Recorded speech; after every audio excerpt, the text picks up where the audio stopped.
Rappelez-nous votre nom. Jean-Claude Van Damme. On s'en souviendra.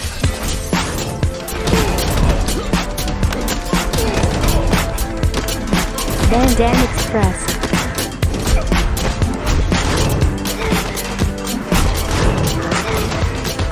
Van Damme Express, épisode 42, dédié à ce dernier opus de la saga Universal Soldier intitulé Day of Reckoning. Van Damme Express. En français, Le jour du jugement, le jour de la vengeance au Québec, réalisé par John Hyams, comme l'opus précédent 3 ans plus tôt. Jean-Claude Van Damme, Scott Adkins, with Dolph Lundgren, Andre the Pitbull Arlovsky, in the ultimate battle. Hello, soldier. To the end.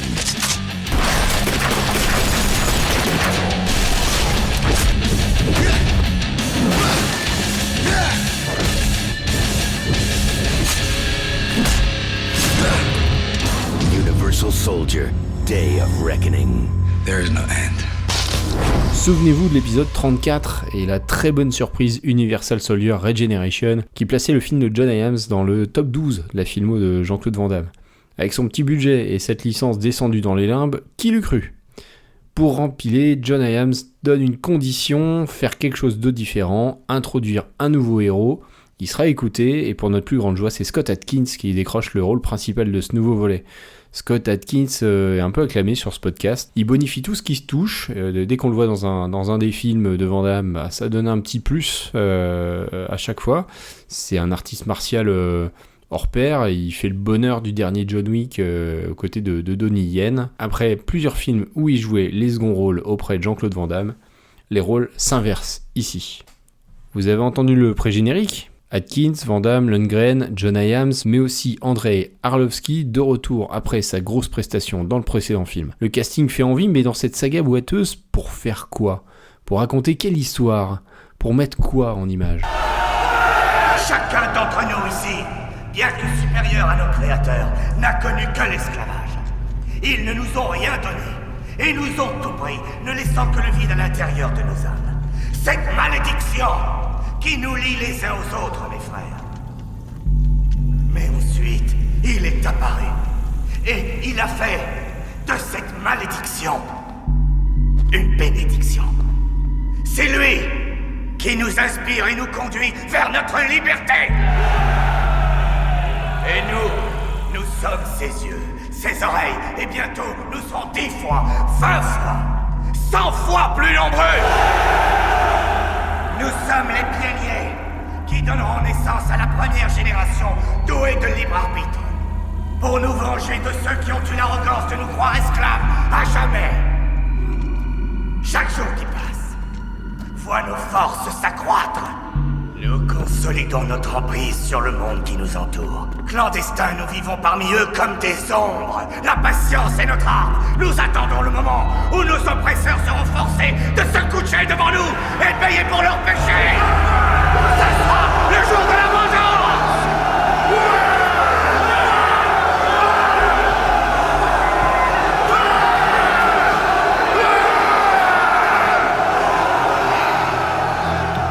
Jetons un petit coup d'œil au scénario. Le programme Unisol, Universal Soldier, est toujours d'actualité.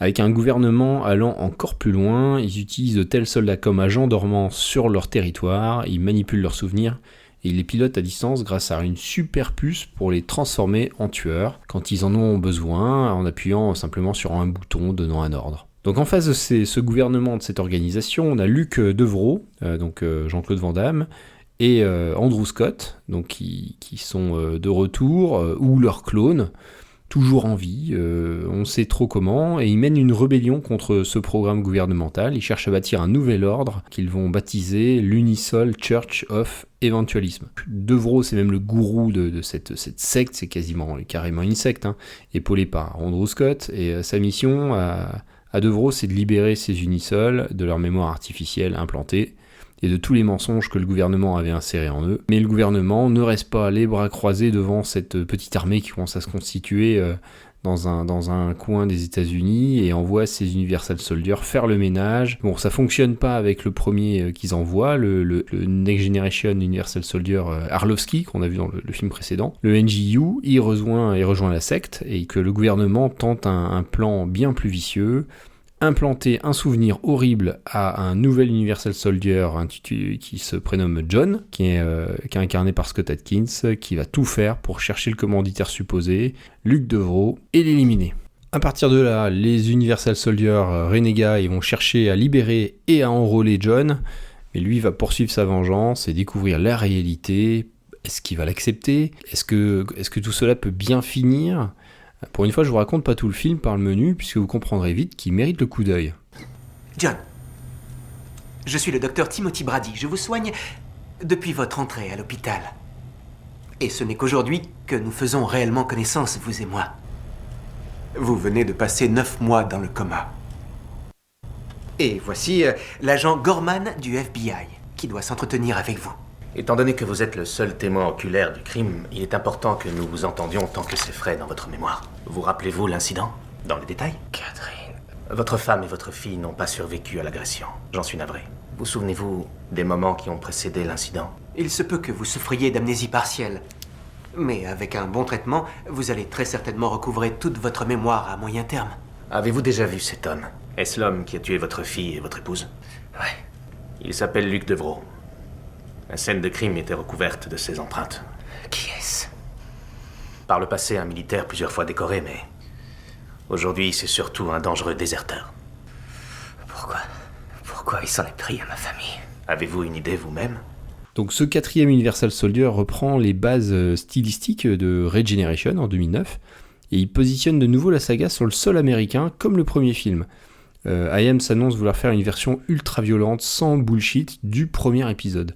Il y a une certaine continuité entre les trois films, avec le précédent, le NGU, la façon de filmer, mais le scénario se veut bien plus ambitieux, comme sa mise en scène et tout ce qu'il tente, malgré un budget, encore une fois, rikiki, 8 millions de dollars.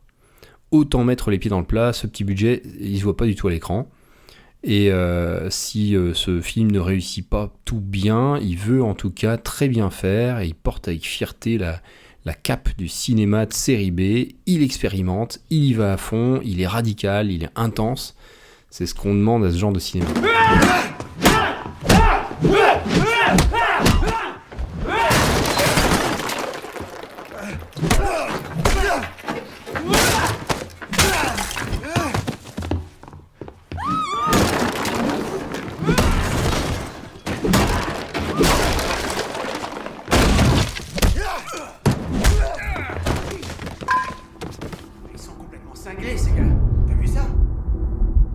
Alors en note artistique, je vais couper court au suspense. J'ai mis 7 sur 10 et c'est une excellente note. Ce film, donc il y a des excellentes intentions, le travail est bien fait.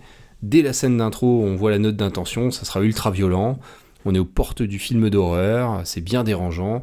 Donc l'intro en question, elle met en scène le meurtre de la famille de John, donc le meurtre de sa femme et de sa fille, dans un appartement totalement désincarné. Ça ressemble à une séquence de Max Payne filmée en caméra subjective, ça fait mal. On prend les coups de barre à mine en pleine face, on est tétanisé, ça fonctionne à fond. D'autant plus en découvrant le visage de Jean-Claude Van Damme, implacable, Luke Devro, le bourreau du jour. Et après une telle mise en bouche puissante, le film il déroule un rythme plutôt sérieux et enchaîne les morceaux de bravoure jusqu'à environ 3/4 du film. Donc on suit l'enquête qui va mener John à la secte, dont j'ai parlé plus tôt. Il va petit à petit découvrir la vérité, nous aussi, au travers de ses yeux. C'est un scénario qui fonctionne bien, qui pêche un peu dans son découpage. Il y a notamment un flashback sur le personnage d'Arlovski, le NGU. Ce flashback n'est pas essentiel, il casse un peu le fil du récit. Et pourtant, c'est une séquence qui est assez fantastique, celle dont je parle là. Imaginez, c'est un bordel stroboscopique, où il y a des corps qui s'entrelacent dans des délires sadomaso. Et le NGU, il arrive avec son fusil à pompe et il défonce tous les unisols qui sont à poil au fusil à pompe. Les mises à mort sont puissantes, violentes. Et ça finit sur un premier duel avec Dolph Lundgren qui le libère de sa puce. Et c'est une séquence qui est vraiment, vraiment forte, mais qui a un petit peu de trop. Ça nuit un peu à l'efficacité. Le film, il dure bien 20 minutes de trop pour son propre bien au final. Mais bon, j'en ai parlé, il y a des séquences qui marchent, il y en a, la plupart marchent bien. Hein. La poursuite en voiture qui déroule sur la baston entre Atkins et Arlovski dans le magasin de sport, c'est un peu le pinacle. La mise en scène est top. Encore une fois, si tous les films à 8 millions de dollars avaient cette gueule, c'est presque scandaleux d'obtenir ce résultat avec si peu d'argent. Mais je reviendrai sur les bagarres un peu plus tard. De leur côté, tous les acteurs sont bons. J'ai pas parlé de Maria Bonheur qui joue la touche féminine du cast. C'est pas un grand rôle avec beaucoup de lignes de dialogue et beaucoup de choses écrites, mais bon, elle fait complètement le job et on n'oublie pas sa présence. La musique, elle est bien utilisée, il y en a pas partout, il y en a aux bons endroits. Les séquences ultra violentes, elles sont très bien orchestrées. Il y a un design sonore qui est absolument génial, les coups portés, tous les bruitages sont très bons. Et il y a à chaque fois donc soit pas de musique, soit une trame minimaliste, bien angoissante, juste le bon degré. En fait, le truc de ce film, c'est que John Adams, il est un peu sous influence, il est beaucoup sous influence, il cite à mort beaucoup de films sans trop se prendre la tête. Donc dans de nombreuses séquences, on voit directement du Terminator, du Shining, avec la hache qui se plante dans la porte, Cronenberg, Argento. Ça remplit le film de plans qui fonctionnent très bien, ça a déjà été fait, on sait que ça a de l'impact, mais ça reste dommage que ça soit que des références pas très bien digérées, qui nous sautent un peu à la gueule. Je pense à la séquence de poursuite en voiture où le méchant est armé d'un fusil à pompe, c'est Terminator 2. Hein. Et c'est un peu ce qui va différencier ce film d'un Chasse à l'homme, un Répliquant de Ringo Lam, ou même le Time Cop de son papa de John Adams, Peter Hyams. Hein. C'est des réalisateurs qui sont cinéphiles, mais... il s'en inspire de loin pour apporter plus que des séquences calquées avec un gros supplément personnalité et des films qui ressemblent à rien d'autre. Mais bon, on se trompe tout de même pas. Le film dont on parle aujourd'hui, la Day of Reckoning, il a un parti pris anxiogène, une action bien violente jusqu'au boutisme, et avec quelques petites scènes d'effets stroboscopiques, ces personnages complètement tarés. Il a vraiment une gueule en fait, il fait pas honte à ses sources, il nous laisse pas indifférents. Donc 7 sur 10, c'est solide. Et c'est un petit peu plus que Regeneration, parce que ça tente plus de choses et le réalisateur est un petit peu plus sûr de son fait avec un scénario qui tente un petit peu plus. Un beau matin, je me réveille. Je suis malade. Je sens un truc étrange. Et d'un coup, j'entends cette voix, là, dans ma tête. Elle me dit que je dois retrouver cet homme. Elle me dit que je dois le tuer. C'est un ordre. Alors j'y vais. Je le retrouve. On discute et il m'ouvre les yeux. La vérité, c'est que mes pensées ne sont pas les miennes. Il m'a montré où elles étaient. Là. Pour me tracer. Et ensuite, il m'a libéré. Je suis de son côté aujourd'hui. C'est lui qui désigne les cibles. Isaac. Ouais. Il détenait un conteneur pour nous. Je l'ai récupéré et convoyé vers la rivière. J'ai fait ce qu'il a demandé. C'était ses ordres.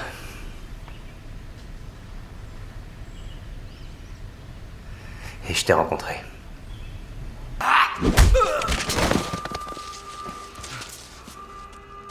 Salut, soldat.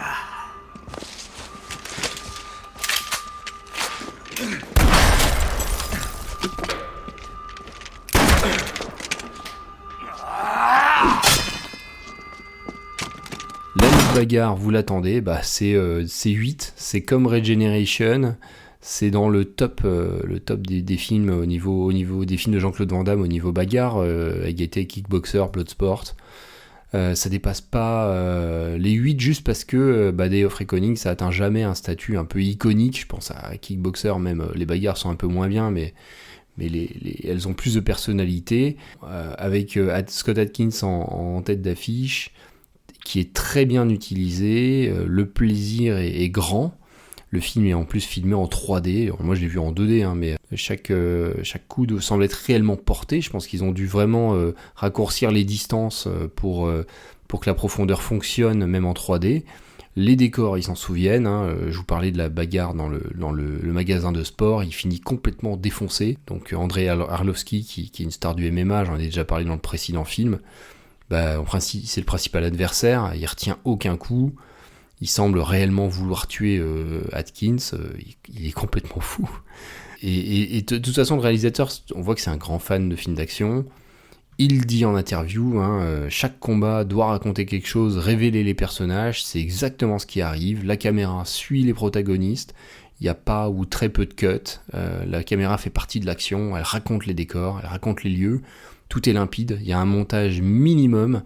Très très peu de montage, je pense que tout est quasiment calculé pour être en plan séquence, et du coup il y a peu d'artifices, donc c'est pour ça que le film est pas cher à mon avis, c'est qu'il y a beaucoup qui sont sur les épaules des combattants. Il y a une dernière partie un peu plus faible du film, j'ai parlé d'un dernier quart de film un peu plus faible.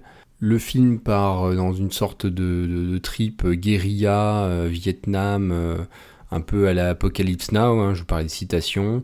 C'est un peu moins réussi, ça finit dans la base, donc dans des décors un peu plus génériques. Et bien entendu, il y a le combat entre John Scott Adkins et Andrew Scott, donc Dolph Lundgren. Un très bon combat, satisfaisant. Dolph y joue à merveille son rôle d'ordure bien bourrine. Même si le poids de l'âge se fait désormais ressentir, il y a quand même quelques petites passes d'armes entre les deux qui sont bien sympas. Celui contre Van Damme qui arrive derrière, il est beau, il y a une atmosphère quasi mystique dans cette belle pièce, comme une chapelle un peu. Jean-Claude apparaissant, le visage bariolé, à la Apocalypse Now que j'ai déjà cité, complètement chauve. Le combat il pêche un peu, je pense à la faute à un genou blessé de Scott Adkins, il s'est baisé le croisé d'un genou et du coup ça l'a un peu cloué au sol, il s'envole pas comme d'habitude dans ce combat qui est plus à la boxe et avec des coupes choux. Donc c'est dommage, je pense que ça aurait été sympa de voir un combat un peu plus virevoltant entre les deux, mais c'est quand même une scène assez forte qui fonctionne très bien. On est sur Jean-Claude, qu'est-ce qu'il vaut Jean-Claude Van Damme dans ce 4e Universal Soldier. Bon, il apparaît une vingtaine de minutes, son visage et son aura baignent le film de cette angoisse, depuis qu'on l'a vu dans la scène d'intro super puissante du départ. Il est bien dans ce film, il est investi, il est sobre, c'est le dark face Jean-Claude Van Damme des années 2010, mais plutôt bien utilisé, donc plutôt pas de bonus, parce qu'on le voit quand même 20-25 minutes, mais une bonne utilisation, content de retrouver Jean-Claude Van Damme bien utilisé, sérieux, dans un bon film, avec un total de 7,5. On est dans les très bons films, juste au-dessus de Regeneration, sous-répliquant, pour 8 millions, difficile de faire mieux que cette belle 14e place, un opus qui a un niveau de violence légèrement supérieur à mon niveau de plaisir, parfois c'était un petit peu too much pour moi, mais ça a de l'impact dans ma mémoire, j'ai beaucoup de scènes où je me souviens très clairement et qui vont me hanter un petit peu. Un film qui marque par son ambiance, je vous en ai parlé, angoissante, c'est très réussi, un sentiment d'ambiguïté dans sa résolution, il n'y a pas vraiment de bien, de mal. Je pense réellement que le personnage de John de Scott Adkins, c'est un peu le méchant du film, même malgré la façon dont c'est mis en scène, c'est un peu intéressant. Et surtout, c'est un film qui va expérimenter, qui a une grosse envie d'expérimenter. Et là, je dis yes, je dis oui. Imparfait, mais en termes de série B, c'est excellent. Je tiens à citer quelques références qui m'ont aidé à préparer ce numéro spécial. On n'est pas dans les multiples de 5, mais pour autant, on est sur un film qui fait vraiment plaisir. Je vais commencer par les chaînes YouTube que j'ai pu arpenter, celle de Viking Samurai, qui parle beaucoup de films d'action et d'arts martiaux des années 80-90, donc bien sûr beaucoup de Jean-Claude Van Damme, pas mal d'interviews. Il y en a une récemment avec Sheldon Lettich, que je n'ai pas encore regardé, mais il va falloir que je m'y attelle. La chaîne JCVD Project, dont j'ai déjà parlé, pour laquelle Sam a bouclé son projet de remise en forme en 3 mois, donc avec beaucoup de Jean-Claude Van Damme dessus, bien entendu, avec un nom comme ça. Je vous recommande très fortement la chaîne officielle de Scott Adkins, particulièrement son émission Art of Action, une émission d'interview où il invite des collègues, cascadeurs, acteurs, réalisateurs. Et je recommande notamment l'interview de John Hyams que j'ai consulté pour construire cet épisode. Comme on est sur Scott Adkins, petit message à Eon Productions ou la famille Broccoli, si vous nous entendez et vous cherchez un acteur pour le prochain James Bond. Ça pourrait être particulièrement fun, vous n'avez pas beaucoup plus britannique que Scott. Il a 46 ans, il a pas mal de charisme, il est très beau en costard également, et donc je pense que ça pourrait être rigolo de voir un James Bond un peu plus martial que d'habitude. Enfin, en podcast, Double Impact, un podcast anglophone qui parle de cinéma d'action de manière assez éclairée, et l'épisode sur ce Day of Reckoning, qui aura un peu plus d'1 heure, est tout à fait excellent également. Un podcast de bonne humeur qui a aussi beaucoup aimé le film. Et bien après tout ce sang, ces émotions et cet excellent film, je vous retrouve dans 15 jours pour le numéro 43. Portez-vous bien, salut. Il n'y aura jamais de fin. Il y aura toujours un autre John.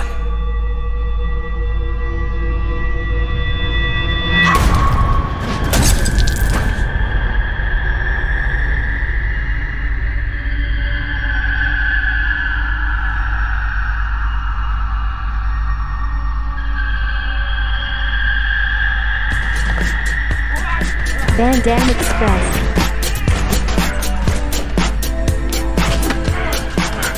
Van Damme Express. Van Damme Express.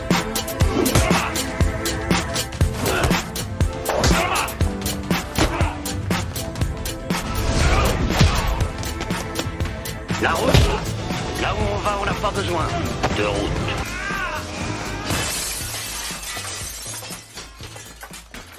What's the point of repeating yourself? There's really no point. So you have to come up with a whole new thing. When it came time for Day of Reckoning, it was like, I'm excited to do another chapter in this story, but it can't just be the sequel to that movie. It has to be something different. We need someone new at the center of this who's going to be our protagonist. The first things I asked for when it came time to trying to do that movie was, of course, we want Jean-Claude and Dolph in there, but I need this to be someone else's journey. Tell the story from the perspective of the Frankenstein monster, and tell that story of him discovering that he is in fact a monster. He doesn't realize it. He starts out thinking he's a normal human. That's what makes the film brilliant. I think it's also what leaves some people not really getting it as well.